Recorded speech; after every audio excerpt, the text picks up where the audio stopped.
establecer condiciones ambientales, el depósito de las rocas y determinar la edad de las mismas, pero también se puede determinar, como dijimos, qué es la relación térmica de los hidrógenos. Es decir, esta materia orgánica, que es la que se extrae de las rocas sedimentarias, pues se clasifica al menos en estos tres grupos que corresponden al grupo de materia leñosa, vemos aquí, el grupo de hidrógeno liquidífico, que tiene generalmente una mezcla de materia orgánica, como sería esta, con algo de materia de tipo leñoso. Pero también se determinan lo que son las condiciones de la evolución térmica. Se sabe que cuando se tiene precisamente materia orgánica es cuando se tiene finalmente producción de petróleo. ¿Sí? Entonces, cuando se tiene materia de tipo leñoso, ¿sí? es imposible tener precisamente petróleo. ¿De acuerdo?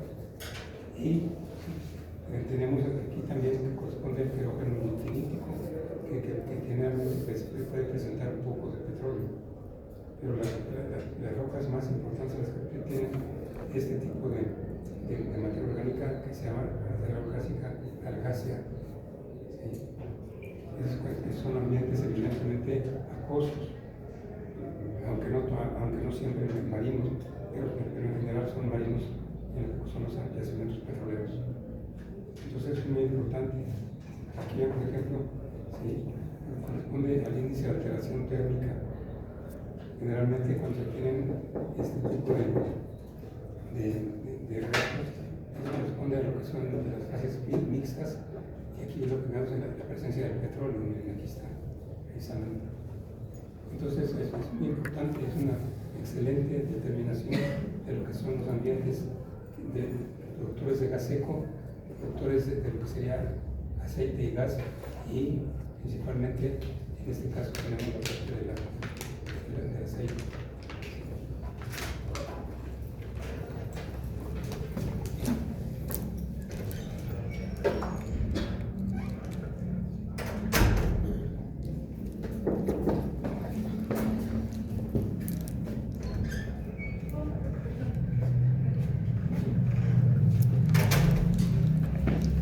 ¿Tienes preguntas?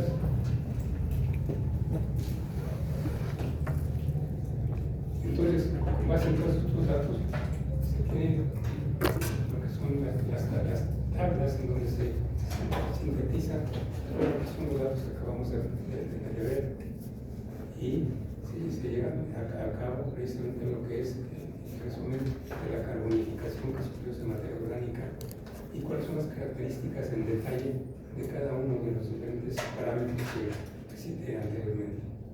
Y con base en eso entonces se determina si se trata de un pozo petrolero, por ejemplo, entonces se puede determinar la carbonificación. Por ejemplo, aquí, en este caso, si llegamos a una determinación de un 3.5, por ejemplo, de la importancia de la nitrita en esta parte, decimos que ya no sigan perforando si no encontramos petróleo. Porque más abajo, si la carbonización es normal, no van a encontrar, cuando mucho van a encontrar gas. Y de esta manera entonces pues, se economiza a las compañías muchísimo dinero si saben que ya están en el límite o pasaron el límite de presencia de hidrocarburos. Este tipo precisamente de datos se puede dar también con lo que es el estudio de los carbones, por ejemplo, que citamos como ejemplo del proceso de determinación de materia orgánica.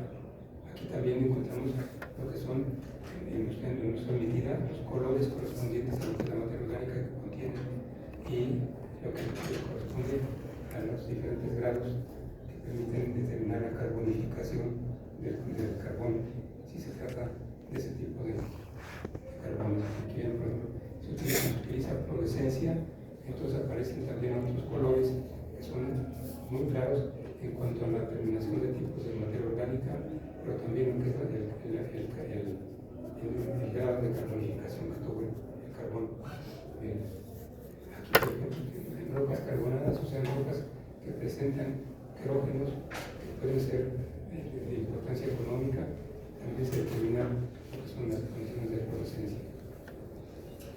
Y entrando ya a la parte entonces de lo que serían los estudios desde el punto de vista paleontológico, nos basamos precisamente en lo que corresponde a esta gráfica que fue precisamente publicada en el 30º Congreso Geológico Internacional que se efectuó en 1956 en la Ciudad de México. En este congreso, entonces, el doctor Hermann de Alemania presentó esta gráfica que vemos aquí, este esquema, basado no únicamente en los trabajos de él, sino también del doctor Buser de Suiza, que él estado previamente aquí en México. Y hizo mención de que existían en ese tiempo en México rocas del Jurásico temprano, que vemos aquí, pero con dos orígenes. De acuerdo con los fósiles que se encontraron en lo que él llamó la bahía de Guayabocota, pues se encontró precisamente que estos amonites tenían una afinidad teticiana, es decir, que habían llegado desde el mar de Tetis en ese tiempo. Estamos hablando precisamente de lo que sería la parte del Mesozoico, esa parte, y que eran diferentes a lo que correspondía a la parte occidental. Aquí ven ustedes un color diferente, porque precisamente con base en Burkhardt, estos fósiles eran predominantemente no de afinidad teticiana, sino de afinidad pacífica. ¿De acuerdo? Esto fue un dato sumamente interesante porque ellos eran principalmente, Burkhardt fue principalmente un estratígrafo de gran calidad, ¿sí? de origen suizo. ¿Sí? Erwin era también especialista en la estratigrafía, pero de origen alemán. Esto le permitió también marcar algunas zonas en donde se habían encontrado amonites, como aquí en la parte del sur de Sonora, en esa parte, y también en la parte de lo que es el estado de Oaxaca, en esa parte. Sin embargo, una de las cosas importantes es que en ese tiempo no había, lógicamente, tectónica de placas. Y cuando hicieron estudios para ver si había conexión entre estos dos yacimientos, o entre este y este que vemos acá, no encontraron que era imposible, de acuerdo a las estructuras geológicas de nuestros días, que existiera precisamente una comunicación como esta que vemos aquí, que pensamos que puede existir aquí. Pero de cualquier manera, el hecho de tener estas evidencias, pues mostraban que el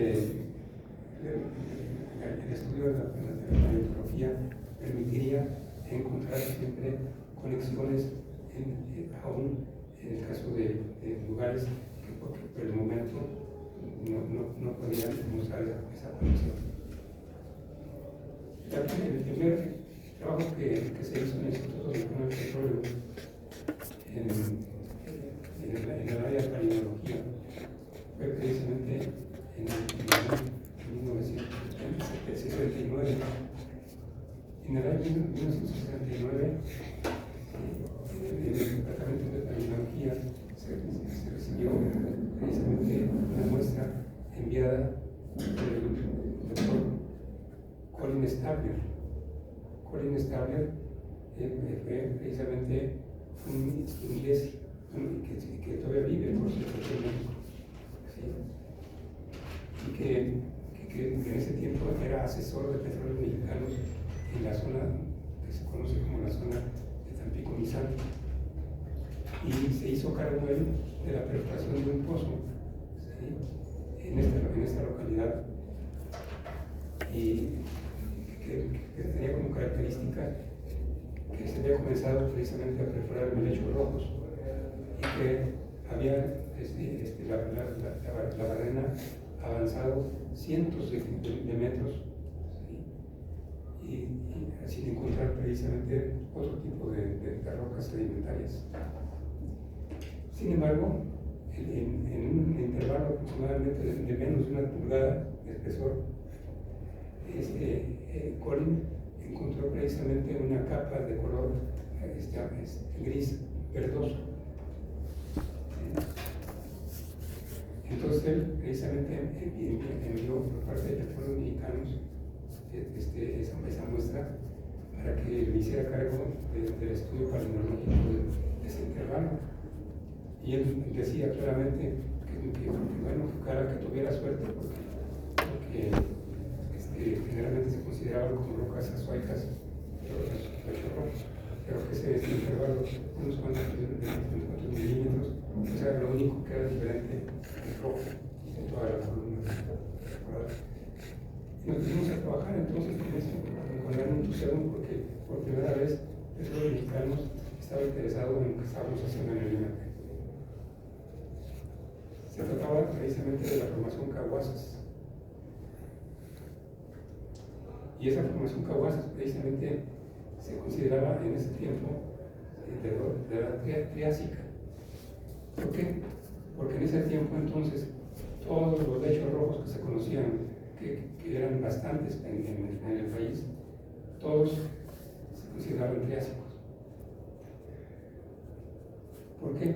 Porque en las zonas petroleras, en la parte más al norte y también más al sur, habían encontrado lechos rojos y la mayor parte de ellos estaban precisamente marcando por posición estratigráfica una posición precisamente triásica.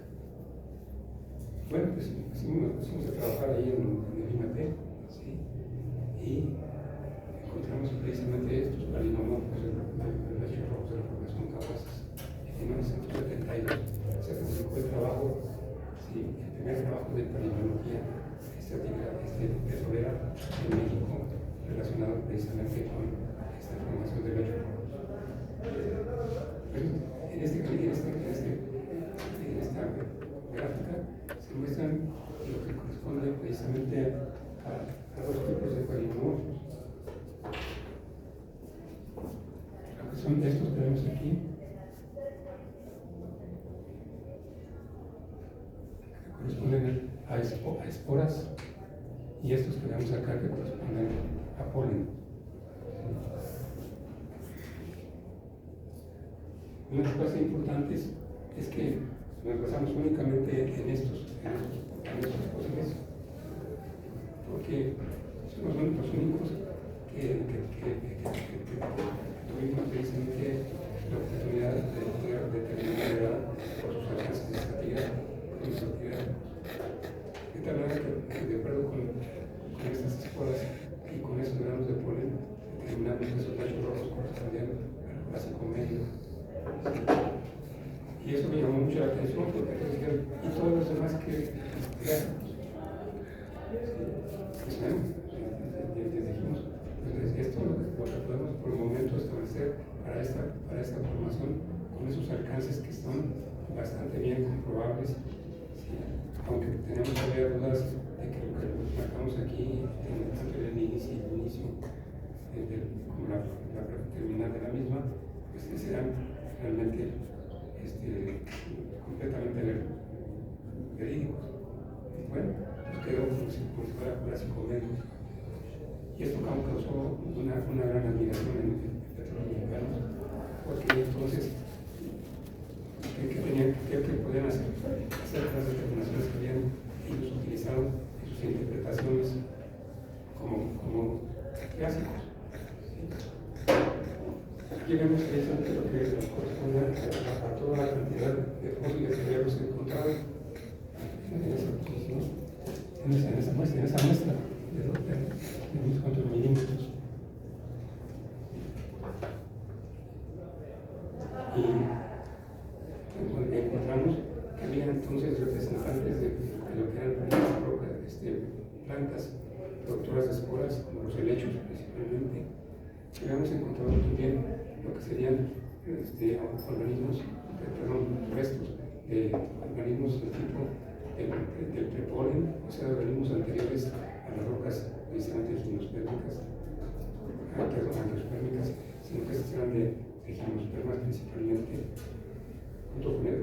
encontramos aquí. Y encontramos también una cosa muy importante, encontramos que este polen que vemos aquí correspondía a pináceas. ¿Sí? ¿Por qué?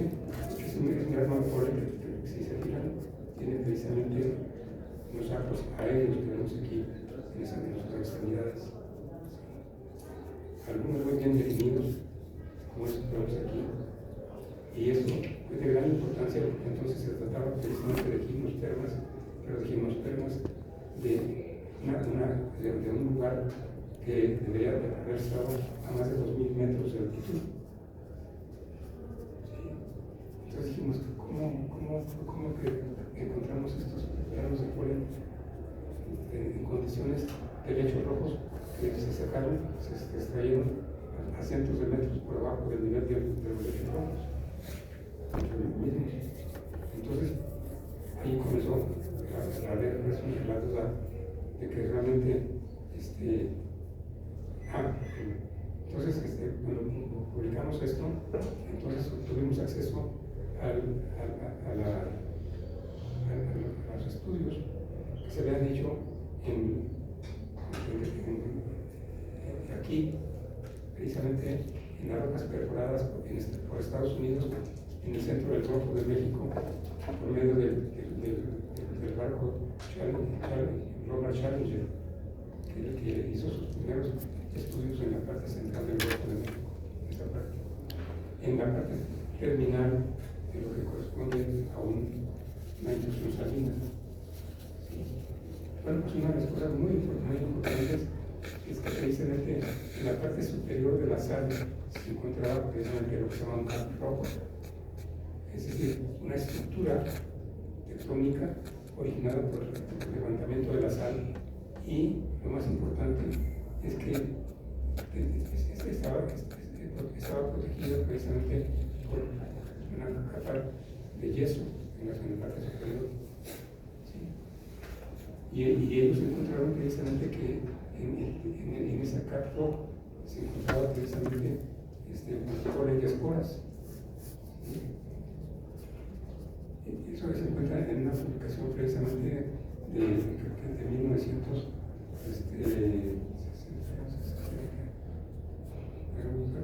más o menos de 1966.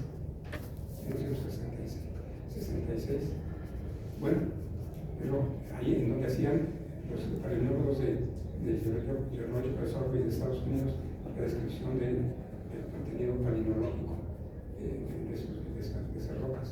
¿Sí? Y una de las cosas que nos llamó la atención es que eran casi los mismos géneros y especies que encontramos aquí, incluyendo algunos no, pero sin de aquí para acá todo esto era casi lo mismo, excepto lo que sería la parte de las pináceas. Y bueno, pues eso fue de gran importancia porque con estos datos se consideró que se tenía entonces un dato que estaba relacionado con altitudes, porque sabíamos que esos granos de polen de pináceas debieron de haberse producido en zonas muy altas. Hicimos un análisis de la parte de la geología regional y encontramos que no había para ese tiempo ningún lugar que tuviera estas características. Pero lo que sí nos llamó la atención es que estuviera ese polen con una profundidad bastante grande, muy por abajo, lógicamente, de lo que era la profundidad del Ronald Challenger.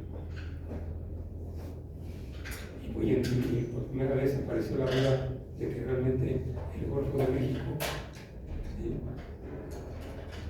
estuviera relacionado precisamente con un proceso de hundimiento continuo. ¿Por qué? Porque aquí en el Ronald Challenger no se encontraban ese tipo de granos de polen. Y como consecuencia, entonces, esto debería demostrar un depósito al menos semejante para lo que sería la localidad que vimos en este lugar, que corresponde a este punto que está aquí. Bueno, pues esto fue de gran importancia porque por primera vez apareció la duda de que el roca de México siempre hubiera existido. Como decía, precisamente había publicado una persona de la UNAM que decía precisamente que el surf en México siempre había existido, pero que era una zona que se había estado hundiendo de manera normal. ¿Sí? Y nosotros dijimos, bueno, ¿cómo es posible? Si se trata precisamente de condiciones que tienen la misma flora y la misma fauna, excepto la parte de los lechos rojos que están acá, en esta parte. Y pensamos que entonces se correspondería a una zona más profunda en el Golfo de México. Pues precisamente con base en ese trabajo, ¿sí? Habíamos comenzado en 1971 a hacer el estudio de esta zona que vemos aquí, en esta parte. Y encontramos que en esta parte que se marcó aquí con límites azules, se trataba de una zona donde existían rocas precisamente liásicas en esta parte. También aún rocas un poco, algunas rocas calzónicas, pero en la parte de la montaña, en la Sierra Madre Oriental, en esa parte. Pero en esta parte que vemos aquí de color azul claro, aquí encontramos que existían rocas de la misma edad que vemos aquí, pero en este caso con influencia marina. Aquí encontramos entonces dinoflagelados, es decir, organismos del resto palinológico, del residuo palinológico, pero precisamente de ambientes completamente marinos. Los dinoflagelados se consideraban y se siguen considerando que fueron inicialmente precisamente marinos, aún para este tiempo que acabo de citar, que considera Perteliásica y Jurásico Medio. Como consecuencia, entonces, se pudieron determinar estas dos grandes zonas para petróleos mexicanos que correspondía a una división por medio de palinología de lo que correspondía a la parte de la zona norte. La zona norte, en Tampico y Misantla, comienza aquí en Parapeles, en lo que es la parte de Tampico, en esta zona, y termina en la parte sur, en lo que corresponde a la parte de lo que es la parte de sur, de ciudad ¿cómo se llama? Esta sería la cuenca de Huaycocotla, esta es la cuenca de la Formación Rosario, y esto correspondería entonces a rocas que presentan rocas del Mesozoico, ¿sí? La parte del Triásico también, algunas de ellas, y aún rocas un poco más antiguas en esa parte.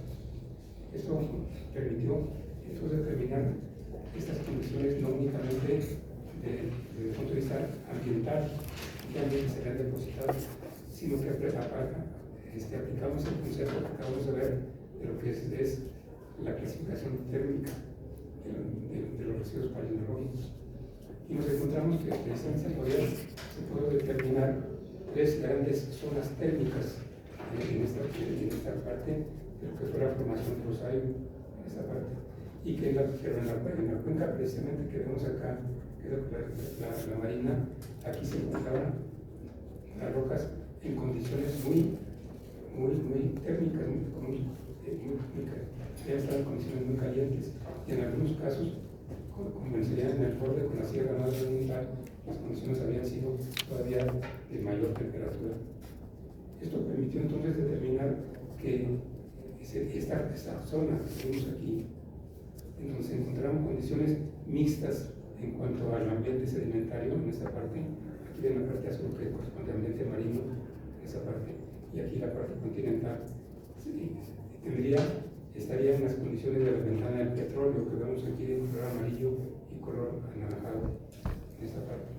Se propuso que se hiciera aquí una perforación en 1975 con base en los estudios palinológicos que hicimos y respecto al producto del pozo.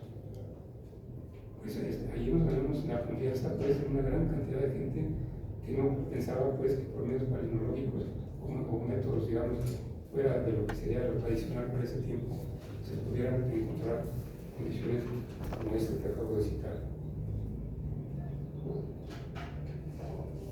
Ya en tiempos de los años 70, terminar los años 70, entonces empezamos a hacer estudios de tipo geoquímico, muy primitivo, porque precisamente lo que se hacía en ese tiempo en el IMP pues era todavía una geoquímica muy primitiva, no con los equipos modernos que ya existían para ese tiempo en las diferentes compañías petroleras y en el Instituto Francés del Petróleo. Bueno, pues precisamente fue un tiempo muy importante, porque a partir de estas exploraciones que se hicieron en esta zona, comenzaron a hacer perforaciones en lo que se trata de la zona sur de petróleos mexicanos. Y en este lugar se encontraba precisamente petróleo, se recuerdan. Se descubrieron los grandes yacimientos que ahora tienen todavía al país como productor de petróleo. ¿Sí? Corresponde precisamente a una zona que se perforó precisamente en 1979 en esa parte. ¿Sí? Y bueno, más bien en el 76 o 75 fue cuando se inició la perforación. ¿Sí? Por cierto, con un equipo de puros politécnicos. El jefe de esa brigada fue el ingeniero Meneses, y participaron ahí cuatro compañeros míos de mi generación. Fueron los descubridores del petróleo del sur de México, que después se amplió ese campo hacia lo que en los pozos Tres Pueblos y Cunduacán, que se perforaron en el borde continental en la zona de Coatzacoalcos, en esa parte. ¿Sí? Los resultados fueron muy impresionantes a nivel mundial. ¿Por qué? Porque por primera vez se encontraba a nivel mundial, ¿sí?, un pozo que tuviera impregnaciones de petróleo en cientos de metros. Generalmente, aún en el Instituto Francés de Petróleo,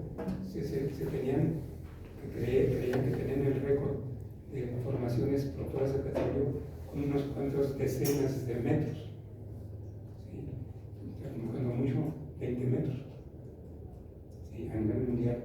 Pero aquí se dieron cuenta de que en Tres Pueblos y Cunduacán, que perforaron, ¿sí?, el petróleo estaba impregnando más de 300 metros, y esto ya llamó muchísimo la atención en el Instituto Francés del Petróleo. ¿Por qué? Porque simplemente pusieron a calcular, de acuerdo a lo que se publicó, el tipo de petróleo y la cantidad de petróleo que han calculado, que ese sería uno de los yacimientos más grandes del mundo. Únicamente con esta información de 2 pozos apenas. ¿Sí? Bueno, pues entonces, como nosotros habíamos estado trabajando en palinología y ya habíamos establecido estas zonas de petróleo que acabamos de citar anteriormente, ¿sí?, esto que vemos aquí. Este pozo ya había sido productor también. ¿Sí? Pues entonces, nos enviaron a ver las personas al Instituto Francés de Petróleo. Cuando vino a México el doctor Tissot, del Instituto Francés de Petróleo, jefe del Departamento de Exploraciones precisamente del mismo. Y vino precisamente al Instituto Mexicano del Petróleo a hablar con el subdirector de Exploración Petrolera, a decirles que estaban impresionados allá en Europa precisamente por esos proyectos, y que debido a lo que era la zona de impregnación tan gigantesca que tenían, entonces pues querían hacer toda una serie de estudios que les permitieran pues tener varias hipótesis relacionadas precisamente con eso. Entonces, pero dijeron que ellos se comprometían además a preparar gente del IMP, Instituto Mexicano del Petróleo, en el Instituto Francés del Petróleo. Y entonces yo me fui seleccionado precisamente para ir en el área de geoquímica y también en el área de palinología en ese tiempo. Y fueron además algunos ayudantes que teníamos en el área precisamente del MD. Pues nos tocó, en suerte, estar en un tiempo de gran evolución en el Instituto Francés del Petróleo. ¿Por qué?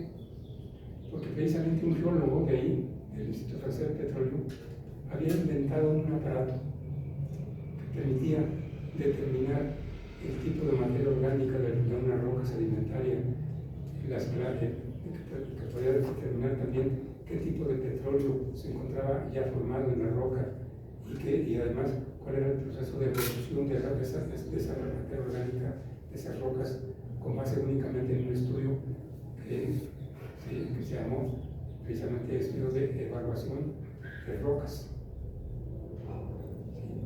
De tal manera que en cuestión de minutos, si se metía una roca a ese aparato, ¿sí?, pulverizada, se podían tener datos que permitían establecer esa condición, si era una roca productora de petróleo o tenía posibilidades de roca generadora de petróleo. Y no únicamente eso, sino que permitía obtener información hasta cuantitativa que se tenía. Cuando estuvimos en el Instituto Francés de Petróleo, me tocó a mí conocer precisamente al doctor Espitalia, que era precisamente este geólogo inventor de ese aparato. Y me tocó ver el aparato en su prototipo, de tal manera que todo el aparato ocupaba como varias mesas así puestas, como de aquí hasta la pared. ¿Por qué? Porque lo que hizo precisamente el doctor Espitalia fue reproducir en un aparato todo el proceso que se conocía ya del origen del petróleo, desde el punto de vista de lo que correspondía al ambiente sedimentario donde se llevaba a cabo el depósito del material rocoso, y también el ambiente orgánico donde se depositaba la materia orgánica correspondiente. Y no únicamente eso, sino que permitía precisamente saber a qué profundidad aproximadamente se había llevado el proceso de formación del petróleo, si tenía indicios de petróleo o no. Y todavía mucho más adelante ese aparato permitía determinar los diferentes tipos de querógeno que nosotros ya estábamos determinando desde el punto de vista de la palinología. Y si eso fuera poco, este aparato permitía determinar además lo que serían las zonas de producción de petróleo, y no únicamente eso, sino la pirólisis, porque lo que se hacía era meter en un horno ese polvo, ¿sí?, y empezar a aumentar la temperatura gradualmente. Por eso se llama pirólisis programada.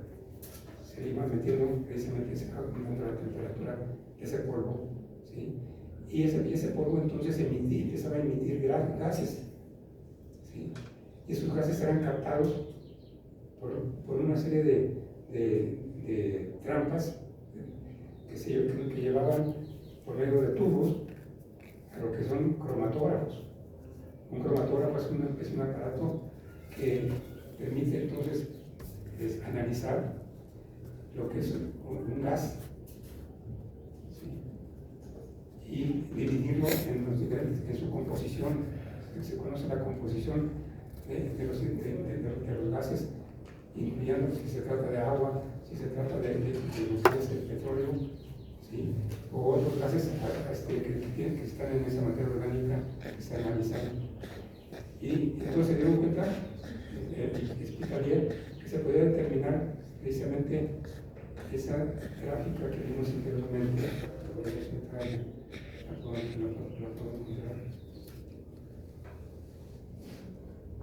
Esta gráfica que vemos es aquí, en donde se ve precisamente lo que corresponde al grado de evolución térmica, que sería de índice de la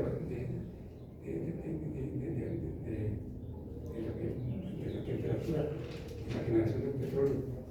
que dijimos, y también corresponde a las zonas de producción de gas seco, de gas con petróleo y también de aceite, o sea, lo que es la ventana del petróleo.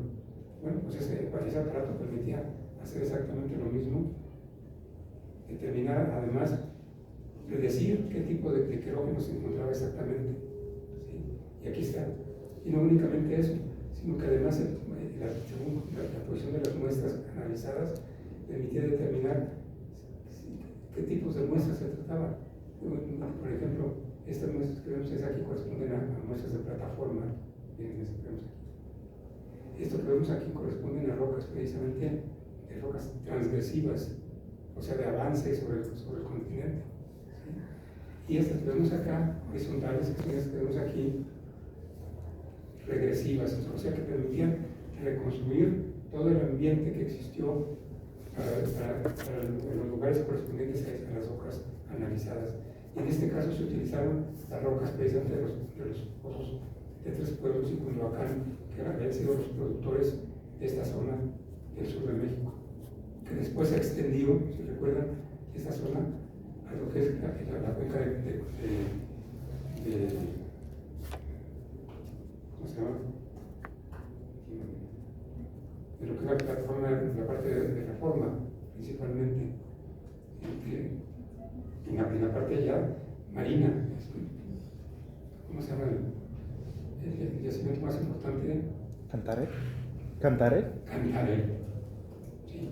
Y se dieron cuenta que exactamente esto no era más que la parte continental de toda esa enorme banda de zonas productoras de México, que ahora corresponde precisamente a lo que es la parte de Cantaré y compañía, pero ya en el medio marino. Entonces fue de gran importancia, porque, y además el Instituto de Petróleo tuvo un éxito mundial, porque en 1980 ya habían presentado el primer aparato de este tipo, que es este que ven aquí. Porque lógicamente con todo el material de lo que era el protocolo y precisamente el material que yo vi distribuido en partes, pues se ingeniaron y lo metieron en un cajón que ven ustedes aquí, con todo sintetizado, ¿sí? Todavía cuando salió el primero de estos roquevales, el que tuvimos nosotros en 1974 en el Instituto Mexicano del Petróleo, fue el número 7 de toda la producción mundial. Y esa producción mundial se encontró en todo el mundo, en todas las compañías petroleras, lógicamente lo compraron, ¿sí? Después evolucionó este aparato. Aquí ven, por ejemplo, miren, aquí ven el depósito, que es donde se pone el polvo de la roca. Aquí está. Este pistón lo lleva al horno que está en la parte superior. Ahí se cocina, por así decirlo. Ahí se captan los gases producidos y tiene pues el cromatógrafo que determina qué tipos de gases son, cuántos son, en fin, todo lo que es la parte cuantitativa, ¿sí? Ya después apareció este que es aquí, que ya tenía una computadora accesible, venía con su computadora, pero no era en el mismo aparato, sino que era aparte, era accesoria. Después ya pusieron la computadora dentro del mismo aparato, como ven ustedes aquí, hasta llegar pues a lo que llamaron el Oil Show Analyzer en 1983, que es este que vemos aquí. Y este aparato pues es el éxito del Instituto Francés del Petróleo y sobre todo del doctor Hospitalier. Precisamente una de las cosas importantes es que no lo querían al ingeniero Hospitalier del Instituto Francés del Petróleo, porque era geólogo. ¿Cómo es que se le había ocurrido a él, siendo geólogo, crear un aparato que trabajaba para la bioquímica? Pues ahí está la creatividad precisamente importante. Y él decía, yo lo que hago es precisamente con ese aparato reproducir lo que sabemos de cómo se forma el petróleo, cuándo se forma y dónde se forma. Y aquí está, en este pacto. Bueno, precisamente una de las cosas importantes pues fue eso. Y ya después empezamos a trabajar todavía para Petróleos Mexicanos en lo que fue en 1979 la cuenca de Sebastián Vizcaíno en Baja California Sur. Aquí está presente la península de Baja California. Sí. Habíamos precisamente en 1979 empezamos a trabajar esta cuenca que ven ustedes aquí, este pedacito de la península. ¿Por qué? Porque se encontró que entre la parte de la norte de la península y la parte sur hay una depresión, y que en esa depresión probablemente hubiera petróleo en esa zona. Se hicieron unos estudios precisamente petroleros de 5 pozos que se perforaron en ese lugar. Esos son los del norte y esos son los del sur. Y luego se hizo la correlación palinológica desde el norte hacia el sur en esa zona. Sí. Posteriormente, en 1982, sí, se hizo precisamente el estudio del pozo Roman Challenger aquí en el Golfo de California, aquí en esta parte. Sí. Aquí me tocó estar aquí en el barco oceanográfico Roman Challenger, analizando las rocas de la boca del Golfo de México y también las rocas aquí de lo que es la cuenca de Guaymas en el Golfo de México. Y posteriormente estudiamos todo lo que fue la preparación que se hizo aquí de Petróleos Mexicanos de la desembocadura del río Colorado, sí, que se queda aquí en esa parte, sí, en 1982. Aquí el ingeniero ¿cómo se llama? De aquí de la escuela, por cierto. Que de quedar porque hay campo aquí. ¿De Yes? ¿Regina? Tarango. Tarango. No. Regino. El ingeniero Regino. ¿Sí? ¿Te parece a ti? Que bueno, es el mejor biólogo de campo de nosotros. Regino. Además tiene una visión seguramente increíble porque se va con los alumnos muy a menudo a lugares en donde no ha ido gente a trabajar. Y eso es sumamente importante, porque bueno, muchos de nosotros vamos a prácticas, pero vamos generalmente a lugares que ya más o menos conocemos. Pero él se ha atrevido a ir a lugares por primera vez. ¿Cómo le fueron ustedes? Apenas vamos a ir. Ah, va a salir. Ya les llevo su trabajo de campo. Sí, ya. Ahí está. Primero hace que vayan los alumnos a las prácticas cuando ya están en la zona que propusieron los mismos alumnos donde se hiciera la práctica.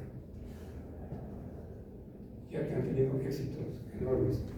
Aquí en la escuela fue el primer biólogo de campo que hizo una práctica desde lo que es la parte de la cima de la Sierra Madre Oriental, ¿sí?, hasta Tuxpan, por el río Tuxpan.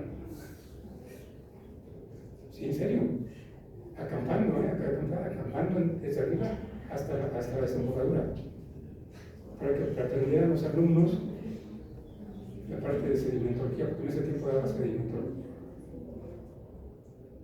Y claro que aprendían, porque entonces veían todo lo que vemos nosotros aquí, teóricamente, lo veían prácticamente, porque iban avanzando, duraban una semana casi en ir desde la cima hasta la zona hasta el delta. ¿Sí? Bueno, pues él precisamente participó en este trabajo de Pozo Extremeño, y él me acompañó a la presentación de ese trabajo en el congreso que se hizo en la parte de Sonora, en donde expusimos la historia sedimentaria del río Colorado, porque aquí es el delta del río Colorado. Bueno, pues Petróleos Mexicanos perforó toda la columna desde el basamento hasta la parte superior. Entonces tenemos la historia del río Colorado ahí. Muy bien. Bueno, pues eso lo que hicimos en 1982 con hielo, esta parte. Entonces, por primera vez en el estudio que hicimos aquí de la parte del vizcaíno, de Sebastián Vizcaíno, aplicamos los primeros datos geoquímicos, analizando el alcohol glicerinado de ustedes aquí. El alcohol glicerinado, como es capaz de extraer del residuo palinológico lo que son los hidrocarburos solubles. De tal manera que la pregunta que nos hacíamos, bueno, ¿por qué existe entonces, después de una semana que se hace el estudio palinológico, por qué algunos alcoholes se mantienen tal cual? ¿Por qué otros comienzan a colorearse, que ven ustedes aquí? ¿Y por qué otros son completamente negros? Pues eso fue de gran importancia, porque entonces utilizamos este dato en las muestras que hacíamos en el MP para poder saber. Hicimos esta publicación que vemos aquí en esta parte. El color del alcohol glicerinado, ¿sí? Y del residuo palinológico indica la generación, migración y acumulación, condiciones de acumulación, ¿sí? De los hidrocarburos líquidos en la cuenca. No únicamente encontramos resultados de tipo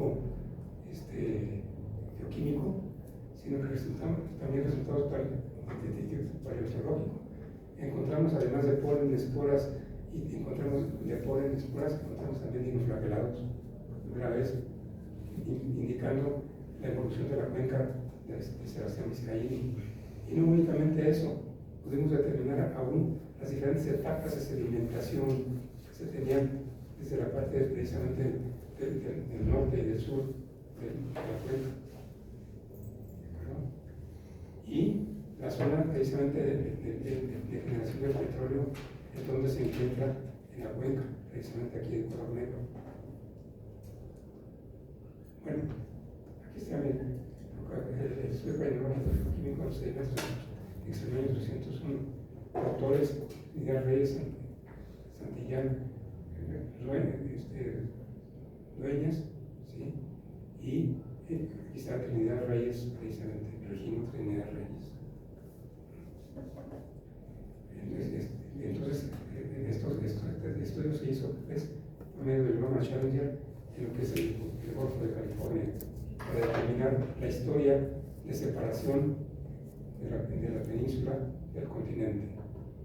Y nosotros publicamos un trabajo precisamente correspondiente a la parte del sur de California, en la parte del sur.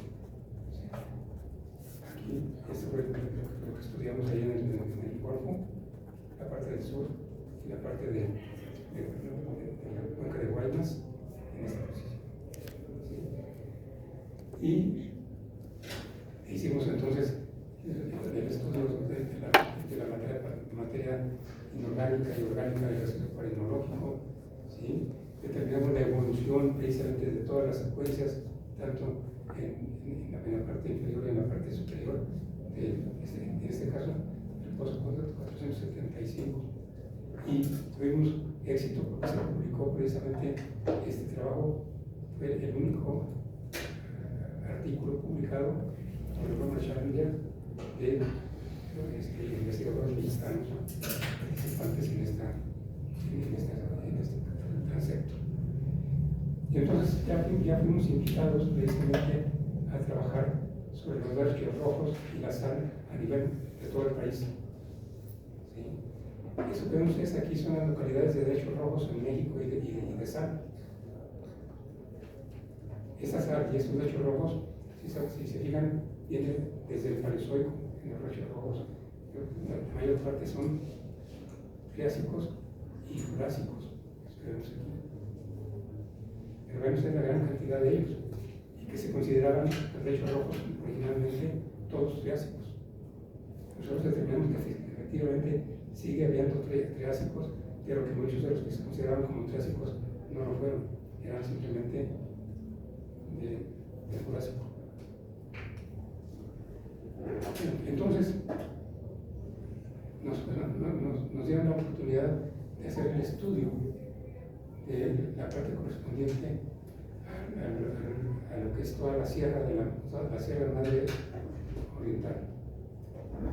Toda, desde la parte de acá, desde la parte del Alamar, donde termina, aquí, analizar y estudiamos toda esta parte de aquí, que corresponde a lo que se llamaba entonces se llamaba esto como, ¿sí?, el anticlinorio de Luisachar Peregrina. Luego seguimos hacia la parte del sur, sobre el anticlinorio precisamente de Huaycocotla, y luego seguimos a la parte del sur hacia lo que es el anticlinorio de Tlaxiaco.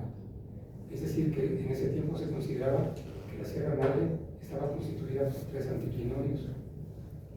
Bueno, pues ahora sabemos que en realidad se trata de un solo anticlinorio en todo caso, pero que las 3 secciones que se consideraban independientes como tales eran pedazos de uno mismo dividido en 3 partes. ¿Sí? Bueno, pues eso fue un gran triunfo, porque nos permitió hacer primero el muestreo de todas las rocas de la Sierra Madre, los lechos rojos, hacia aquí, hasta acá. Y lo más importante fue que nos dieron tiempo para poder hacer el trabajo. Pero fue el ingeniero Carrillo Bravo, que egresado de aquí de la escuela, que era subdirector de Pemex, de exploración. Entonces, él había sido un maestro mío, bueno, de mi generación, en Luisachar Peregrina. Él nos llevó a prácticas ahí en la parte de Luisachar Peregrina, y nos llevó a las localidades que él había encontrado de rocas paleozoicas. Entonces, cuando me mandó al INP, pues casi la orden de que teníamos que dedicarnos a estudiar toda la paleología de la Sierra Madre Oriental, pues yo dije, porque nos decía que teníamos que hacerlo más rápido. Entonces yo le dije que si no sabía qué es lo que íbamos a hacer, ya le expliqué detalladamente qué es lo que íbamos a hacer, cómo lo vamos a hacer. Y le dije, bueno, si quieres que lleguemos a los resultados que tú quieres en ese tiempo, pues vamos a tener que utilizar lo que tú hiciste ahí en el campo. Porque él hizo todo ese estudio que les acabo de citar en más de un año. ¿Sí? Pero en ese tiempo, entonces, iban a las cañadas que no se habían nunca ido los geólogos. Entonces tenían que llevar cocineros, ya tenían que llevar cargadores, tenían que llevar peones para poder llevar todos los campamentos. ¿Sí? Y llevaban topógrafos para poder citar las muestras. Dije, no, que si quieres que dedicamos todo eso, vas a tener que prestarnos tus planos. Porque si quieres que hagamos nosotros lo que hicieron ustedes, pues ¿cuándo? ¿Y con qué? ¿Sí? Pues dijo, sí, está bien, te voy a prestar mis planos, unos planos excelentes, en donde llegábamos a la entrada del cañón, en la parte primera, son 10 cañones, 9 cañones. Cuando hablamos de cañones, son cañones, en serio, ¿sí? Las pendientes así. Y entonces, dijo, cuando él no lo prestó, entonces ya fuimos ahí, y le dije, si no los prestas, posiblemente hagamos lo que tú hiciste en un año, pues nosotros a lo mejor en un mes, no tratamos un mes, tratamos como un mes y medio más. Pero además nos dimos cuenta de que había tanta información en lo que en el levantamiento que hicieron ellos, pero muchísima información, sobre todo desde el punto de vista topográfico, con una precisión absoluta. Llegábamos a la entrada del cañón y veíamos dónde estaba la primera estación topográfica. ¿De acuerdo? Entonces decíamos, bueno, una brújula dice que en esta dirección está, órale, vamos a caminar en esta dirección. ¿Sí? Y se van ustedes caminando, decían los muchachos, se van hasta allí, y yo desde aquí les digo exactamente hacia dónde tienen que ir, hacia la izquierda o la derecha. Y así, llegaban y todavía encontraban el lugar de la estación. En serio. Y de ahí entonces de cada estación tomaban las muestras correspondientes. Pero eso ya fue una ventaja enorme porque no teníamos que estar detallándolo mucho. Y bueno, eso nos permitió pues hacer ese trabajo que publicamos en cuatro publicaciones que están en español de la Sociedad Petrolera y Geólogos Petroleros. ¿Lo conocemos? De 1994. Porque el trabajo ese nos permitió hacer 4 diferentes trabajos. Lo más importante de todo es que, bueno, tomamos casi 500 muestras, bueno, más de 400 muestras,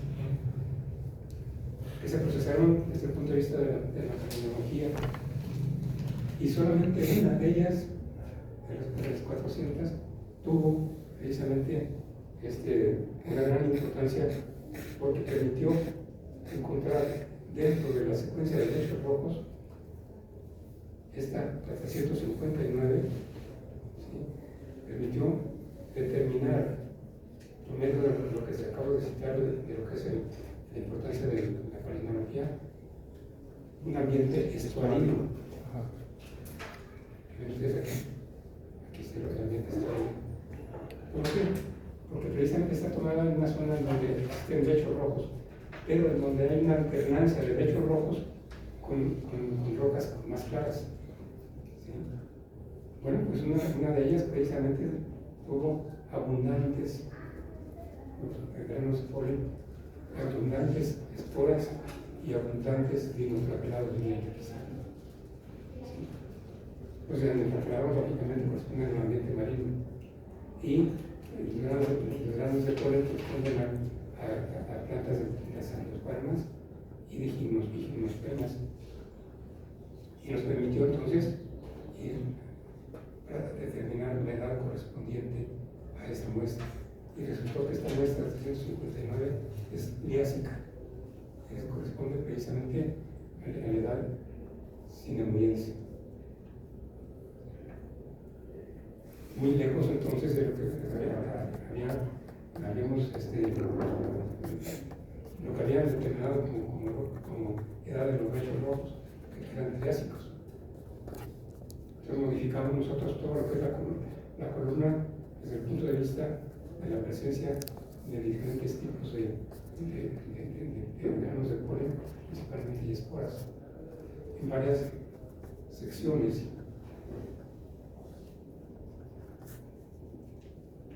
Eso era precisamente en ese artículo de 1993 y 94.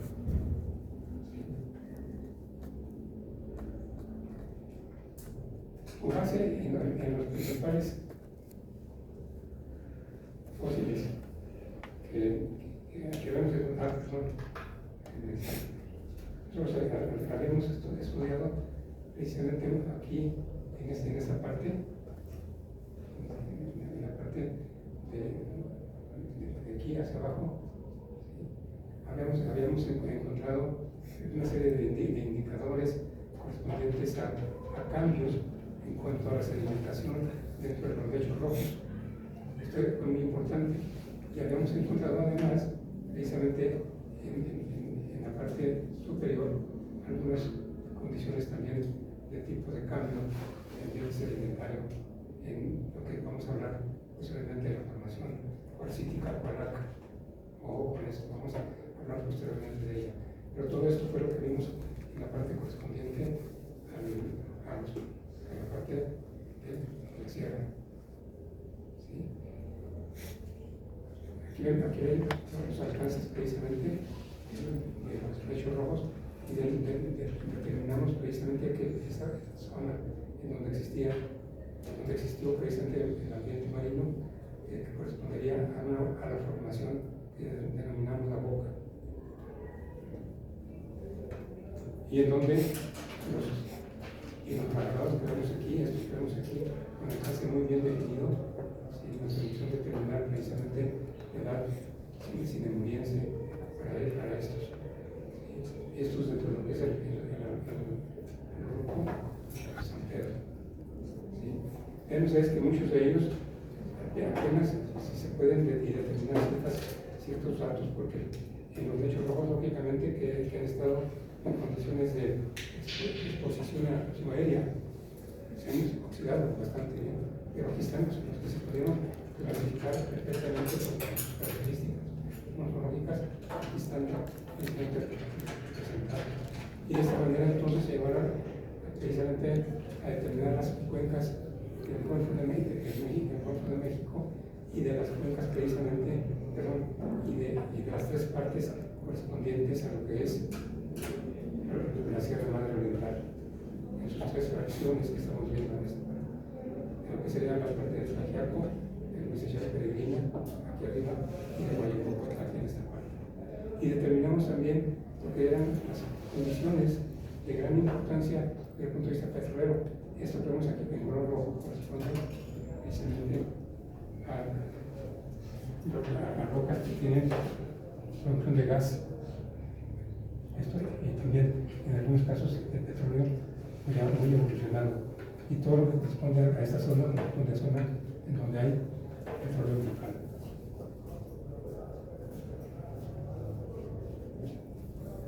Bien. ¿Tienen preguntas?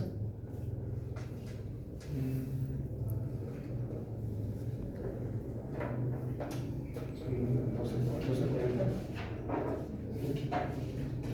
Bueno, entonces vamos a terminar aquí, pero quiero antes de terminar, aquí vamos a comenzar a ver ya lo que corresponde al Golfo de México, el origen del Golfo de México.